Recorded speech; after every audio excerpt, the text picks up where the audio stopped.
Hello, how are you going? People for Lord, sister and brother, father, mother. Je viens de ce fait présentement pour vous faire part d'un message qui m'a été inculqué par le Seigneur, comme vous le savez tout de même, et tout bien. Je m'approche de vous, vers vous, excusez-moi, par le Galate, verset 5, qui dit le Christ nous a libérés pour que nous soyons libres. Le Christ nous a libérés pour que nous soyons libres, parce que son sang qu'il a fait couler, Dieu a reconnu bon que son Fils vienne, lui qui est l'agneau très saint, pour qu'il vienne nous libérer, nous hommes, parce que nous avons tellement de vices en nous, nous avons tellement un cœur confondu et confondu par le bien et le mal, que Dieu a jugé bon d'envoyer une personne venir tout racheter, venir tout retirer, parce que cette terre qu'il a créée, lui seul sait que tellement l'homme a foulé, tellement l'homme a commis des actes d'infâmes, impurs, qui ne sont pas dignes de lui, alors c'est juste pour vous signifier qu'il nous a libérés à un grand prix. Ça, nous le savons déjà. Alors, continuons.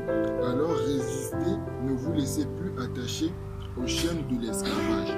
Moi, je me dis, bon, les chaînes de l'esclavage, quelles sont ces chaînes-là? Déjà, je me rattache à une seule chose, le Christ. Le Christ ici, c'est comme notre maison. Donc, je peux dire House of Lord, la maison du Christ, c'est mon palace à moi. Vous voyez? Quand je suis avec Christ, je suis dans un palace. Donc, je peux ici, comme je dis House of Lord, my possibility me touch my grace, me touch my life, me touch my organization, me touch my successful. Vous voyez un peu? I am so beautiful in Jesus now.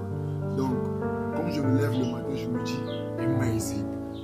Amazing. Pourquoi je me dis amazing? Parce que je suis encore en vie. Alors, il y a beaucoup de gens qui ne comprennent pas. Et si je dis Christ, c'est la house. Christ, c'est la maison. Alors, je vais tirer une chose. La femme. Moi, je prends l'exemple d'abord sur la femme. Il dit qu'il nous a libérés des malédictions, il nous a libérés à un grand prix.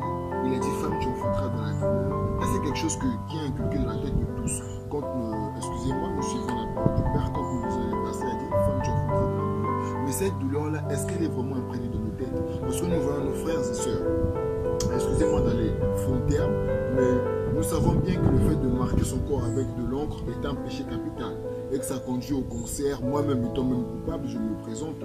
Ce sont des actes que nous avons faits, mais que nous avons abolis en acceptant le Christ et en les supprimant de nos corps.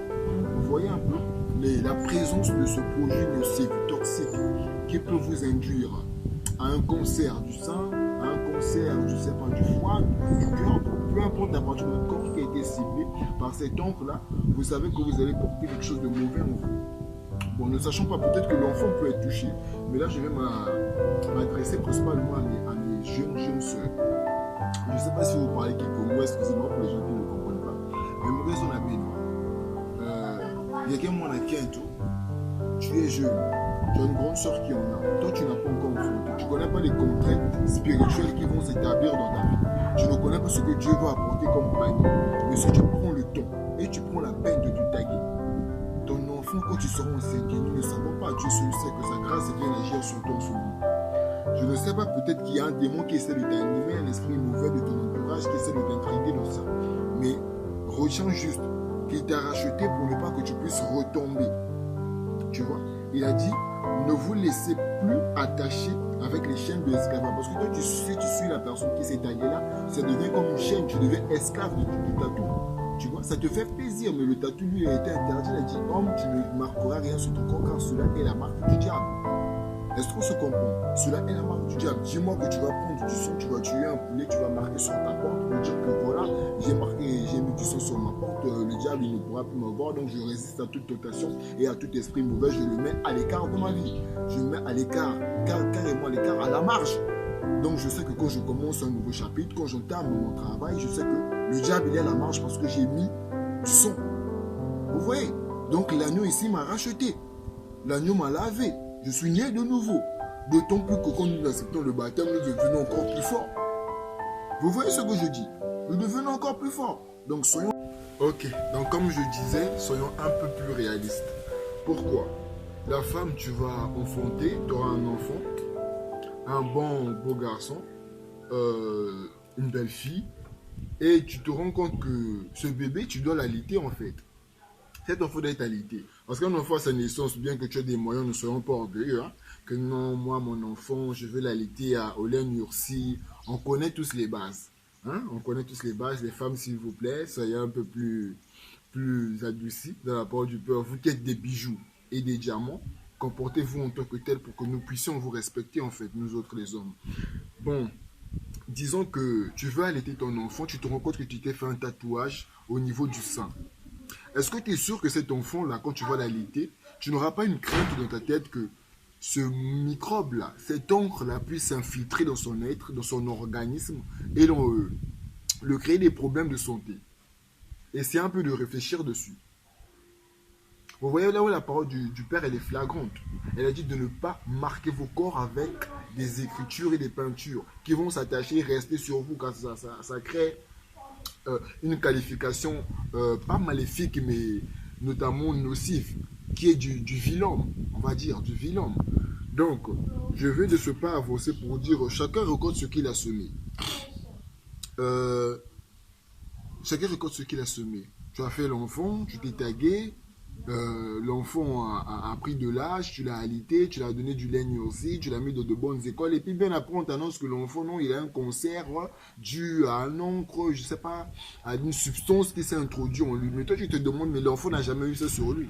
Et c'est là que tu réalises, que tu reviens à l'instant T pour dire que, ah non, je m'étais tagué, j'avais alité l'enfant. Est-ce que vous voyez là où le mal apparaît?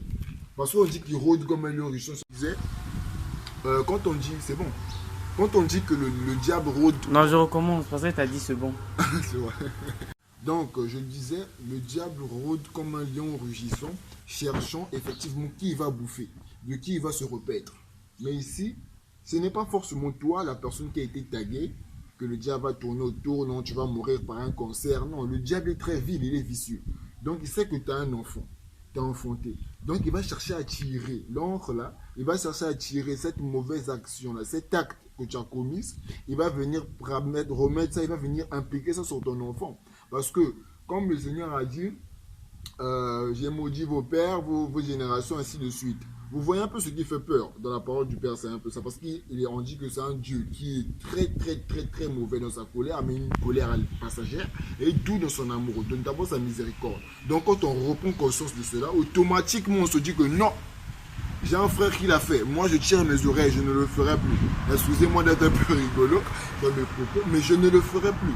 Soyons brefs, je ne le ferai plus. Et puis quand on dit chacun récolte ce qu'il a semé, je reviens sur mes dires. Ne soyons pas orgueilleux entre nous, pas de dispute. L'orgueil, c'est quoi? Ah, bon, bref. Je sais que même si je fais ça, je vais dessiner un signe de croix sur moi. C'est la parole du Père. Après, bon, ça va passer, je ne veux pas gérer, je ne veux plus en faire. Mais tu as déjà eu le message. Différent de ceux qui l'ont fait auparavant sans avoir eu la connaissance. Voilà pourquoi on dit mon peuple meurt par manque de connaissance. Il n'avait pas conscience de ce qu'il faisait. Donc il a accompli un acte, les yeux fermés, et il a compris que c'était pas bon. Il a délaissé, il a mis à la corbeille. Mais toi qui as cette intelligence, toi qui as cette capacité de pouvoir te mettre assis, de réfléchir, de